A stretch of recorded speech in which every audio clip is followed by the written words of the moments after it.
CleanTech Lithium is advancing low-cost, low-impact, battery-grade lithium projects for the electrified future, and doing so in Chile. It's listed on AIM and considering a listing in Australia.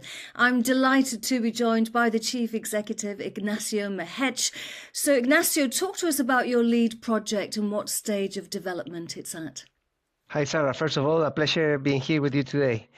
Our flagship project, Laguna Verde, is in a very exciting moment in its development stage.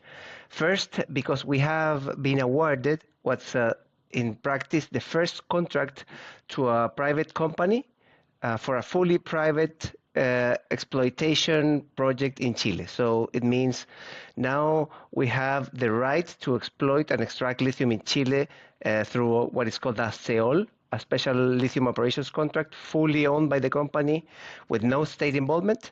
And it's quite a landmark for us, being the first company ever in Chile's history to be awarded one.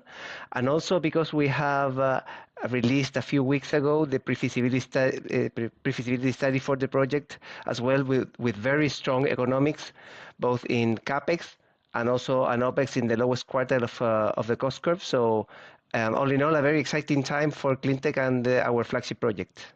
Congratulations on achieving so many milestones. Let's drill down a little bit further into that pre-feasibility study. You talked about the economics there. So what's, the net present value and life of mine at the current stage of the PFS? Yeah, so according to our PFS, we have a 25-year mine life, producing 15,000 metric tons per year of lithium carbonate, and with a capex around $750 million. It's 749, which is very competitive compared to our DLE projects, as we are going to be using direct lithium extraction, and also with the beauty of being having an OpEx of below $6, 5.78, almost $5.8 per kilo, which is strongly in the lowest quartile of cost. So a very competitive project, and with an NPV of $950 million. Okay, so talk to me about direct lithium extraction, your process. What is it, and why are you confident that it's going to work?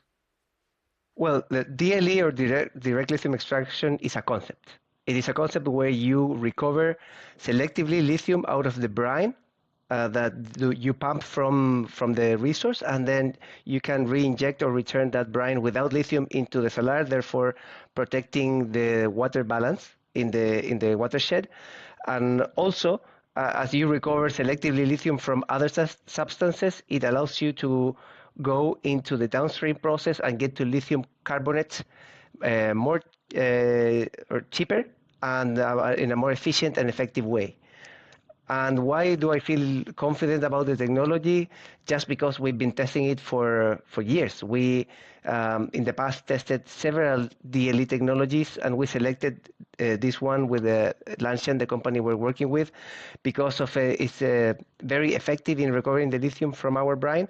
We installed a pilot plant in Chile, in Copiapó, near the salar. We have tested that brine, recovered lithium from it, and we have even gone all the way into producing lithium carbonate with that eluate, or post-DLE brine. Okay, because I was going to ask you, what are you doing to prove that Laguna Verde brine results in a battery-grade lithium product? So you're doing that, but what about other key partnerships? Who are you speaking to in search for strategic relationships that will progress the project? Yeah, well, let me get to the first question, and then I'll get to the second one. In the past, we did some processing work in the US. We announced early 2025 that we had produced the first batch of lithium carbonate with more than 97% purity in the US with a partner. And just recently, last week, we announced also that we have continued this partnership. We're now going to produce around 300 kilos of lithium carbonate in the US with a company called Empower. And also in Chile with our technological partner Lanshan, we are doing the whole end-to-end process that is in our PFS. So from the DLE all the way to lithium carbonate following the same flow sheet that is our PFS, therefore proving very strongly that the process works very efficiently.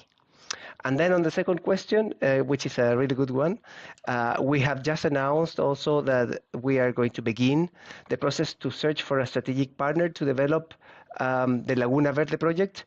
We have engaged a firm called Cadfield and Freeman, and they are supporting us in the exercise.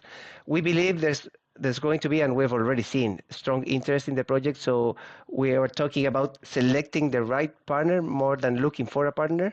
And we expect this process to run until the year end, when we should be announcing which party will be accompanying us in the development of the project.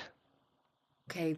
Now, water availability, I'm sure, is a challenge for the Chilean mining industry. Is there sufficient processed water supply available to support lithium production, do you think?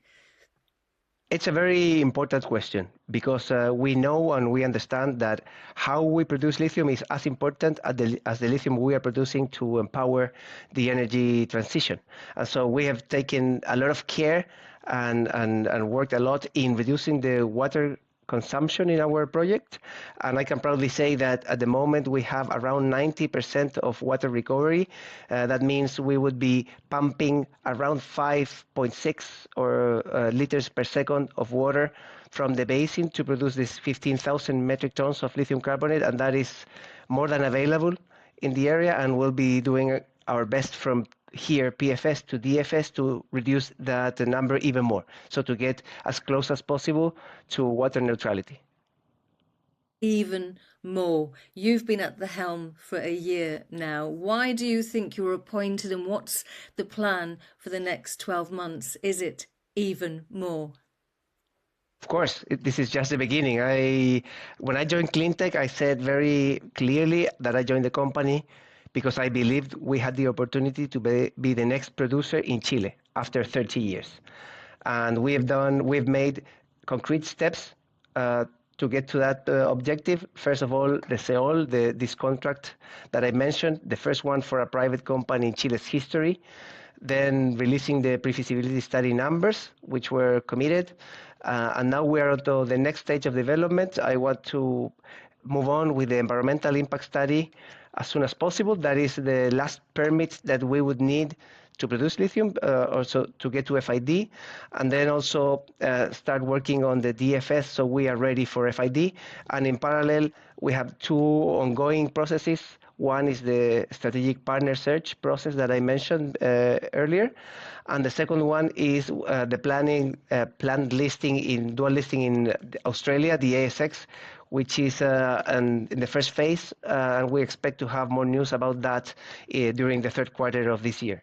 So the next 12 months will be as exciting as the previous 12, my first year, and I expect next year, the same time, if we talk, that I can give you much more detailed news about the project and that we're much closer to production. Excellent. Ignacio Mehech of CleanTech Lithium, it's been a pleasure, and you've been busy. Thank you. Thank you, Sarah.